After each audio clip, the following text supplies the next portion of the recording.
So we are talking about the 2013 movie The Haunted Dollhouse. Now as you're tapping into IMDb looking for this one, you think, hang on a second, that one isn't there. There is a reason for this. Now, The Haunted Dollhouse is actually an anthology film with 3 stories in it. But wait, there's more. This film wasn't originally made as an anthology. It's actually got truncated versions of 3 full-length films that have been re-edited and basically made a anthology out of it. Crazy, I know. Charles Band and Full Moon, that crazy son of a bitch. What is he doing out over there?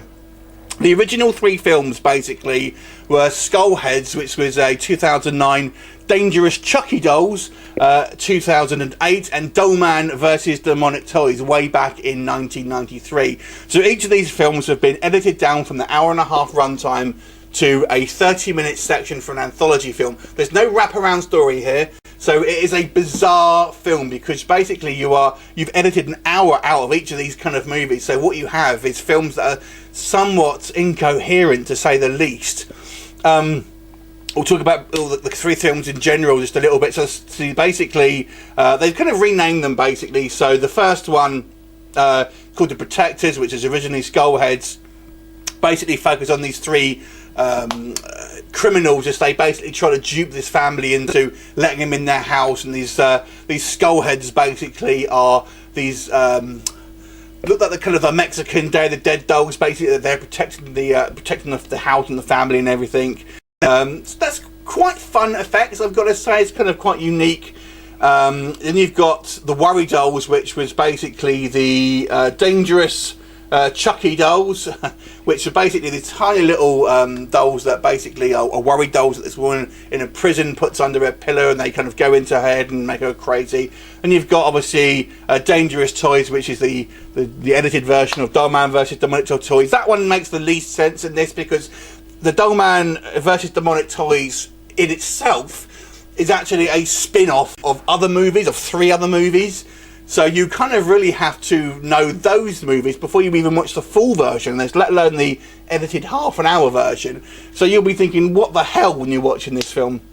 Now, arguably you could say on the plus side, it's an interesting watch because basically it's trimmed off a lot of the fat, so to speak, and you're really just getting the kind of the good stuff on screen. You're getting the effects on screen and stuff like that. So if you just want a fun kind of time with a few beers, then this might be the film for you. But if you're watching this as a film, there's clearly scenes that have been edited, and there are things that happen in sequence that just don't make sense. We'll take the first one, for example.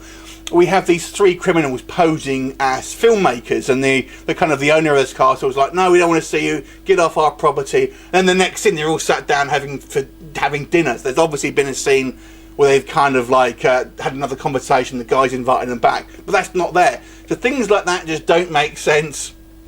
Now the effects are obviously kind of cheap. I mean, obviously the Dollman vs Demonic Toys is an older film now, so it's kind of old by today's standards, and the effects really demonstrate that. But they are still fun, I have to say, and because obviously you have 3 full-length films, you know, there are different ones. My favourite, I feel, in this section is probably the Worry Dolls one, because I feel it kind of makes the most sense as a kind of a short. But even that, to be honest with you, I mean, I like the kind of the Dollman series and the kind of Demonic Toy series, but you really can't really watch this, I don't think, as a kind of, if you don't know what you're watching, because it just won't make sense. You won't understand why there is a foot-tall human, or 2 of them in fact, and where they've come from. Stuff like that. So you can't really watch that one unless you are aware of the kind of the Dollman franchise, the Bad Channels franchise, and the Demonic Toys franchise. So an interesting watch, I've got to say. It doesn't really work. It's a real cheap move, I've got to say, putting this out. I mean, they're all kind of like doll themed, hence the kind of the Haunted Doll title of this kind of this sort of DVD. But it's a real cheap move, I've got to be honest with you. These films aren't even made as anthology films, so they don't even kind of make sense as anthology films. But if you just want to see some fun effects and kind of, you know, you've got Tim Thomerson obviously and the kind of the Dollman bit, so that's quite fun.